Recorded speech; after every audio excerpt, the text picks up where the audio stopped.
All right, let's jump right into this explainer, tailored specifically for you MRCOG candidates out there.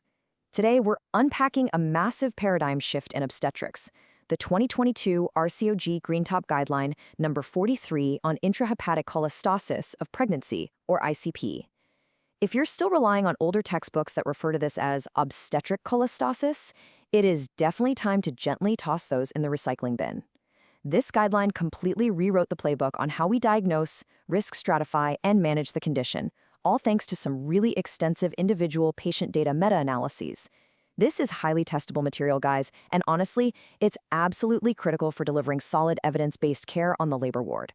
So, here's our roadmap for today. We're going to cover 1. Defining and diagnosing ICP, 2. Stratifying stillbirth risk, 3. Medical management fallacies, 4. Timing of planned birth, and finally, postpartum follow-up.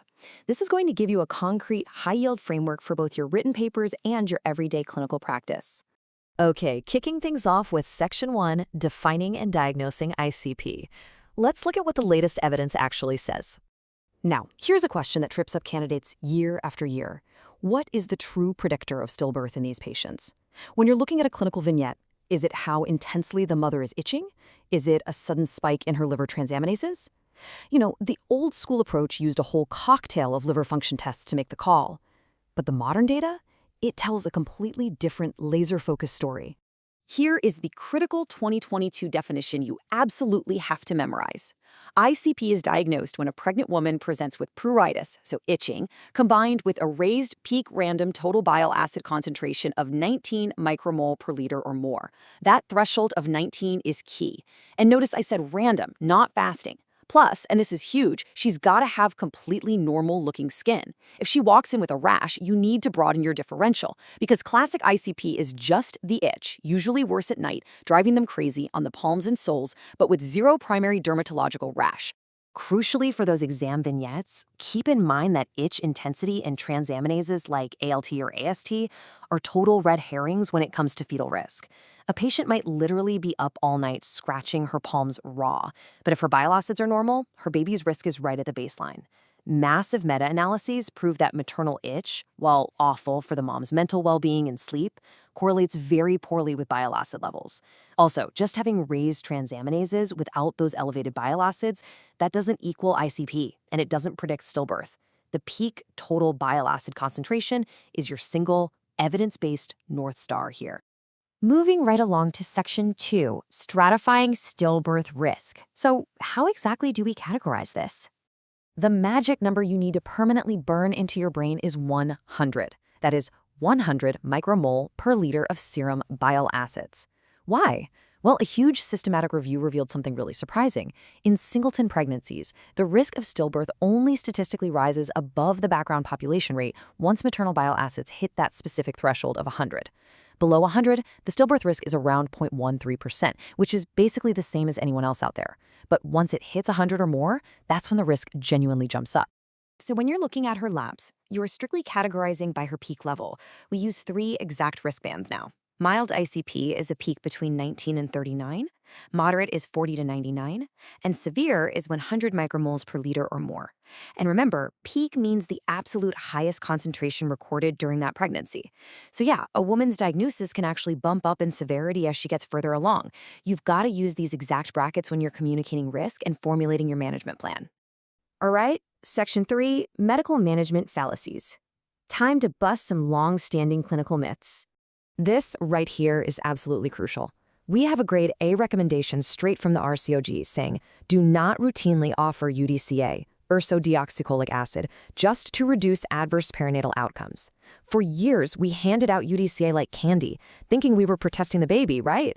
But rock-solid trials like the Pitches trial showed no clear evidence of perinatal benefit.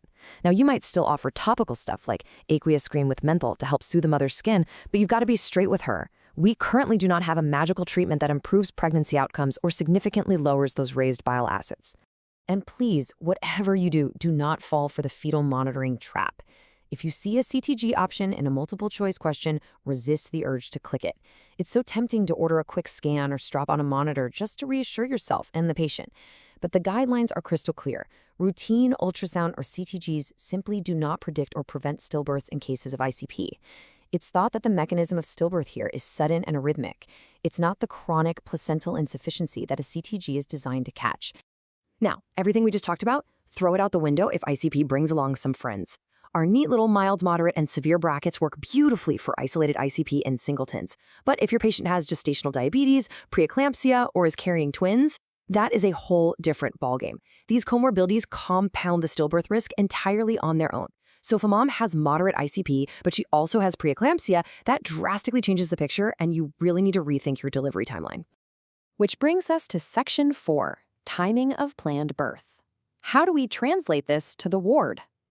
Picture your ward board right now. For your mild ICP patients, those with bile acids between 19 and 39, their stillbirth risk is at baseline. So standard care right up to 40 weeks is totally fine. For the moderate group, the 40 to 99s, you're looking at a planned birth around 38 to 39 weeks.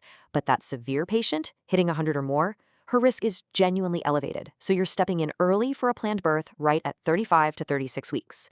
Memorize these specific pairings. They are literally the backbone of modern ICP management. And what about the mode of birth? There's this massive misconception that an ICP diagnosis automatically buys a patient a fast pass to the operating theater. It absolutely doesn't. Having ICP does not mean you need a cesarean section. You should let your patients know that their choices for mode of birth are exactly the same as any standard obstetric practice. If you're planning an early birth based on her bile acids, induction of labor is your standard go-to, unless of course there's some completely separate obstetric reason for C-section. Finally, we hit Section 5, Postpartum Follow-up. Let's talk about officially confirming the diagnosis. Here's the trick. To truly lock in an ICP diagnosis, you actually have to do it retrospectively. This is an often overlooked OSCE station topic, so you need to nail it to show you provide that full end-to-end care. Since other liver issues can mimic ICP, you confirm the diagnosis by following 3 strict steps. 1. Wait at least 4 weeks after she gives birth. 2. Make sure her itch is 100% gone. And 3. Confirm that all her LFTs, including those bile acids, have completely normalized. If the itch vanishes but her labs are still out of whack postpartum, she might have something else entirely, like non-alcoholic fatty liver disease, and you've got to investigate that. Also, before you discharge her, you've got to lay down some solid pre-pregnancy counseling. You need to let her know she has a definitely increased chance of this popping up again in future pregnancies.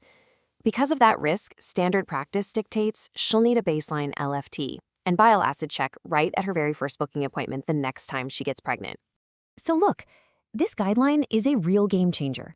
It replaces decades of historical guesswork with cold, hard data. But it leaves us with one incredibly important question. Armed with these strict biochemical cutoffs of 19, 40, and 100, how are you going to balance explaining this really nuanced stillbirth risk without completely terrifying your next patient? Figuring out how to deliver clear evidence while maintaining a deeply reassuring bedside manner, that's the true mark of a fantastic physician. Think on that as you prep for your exams and, honestly, before you start your next shift on the ward.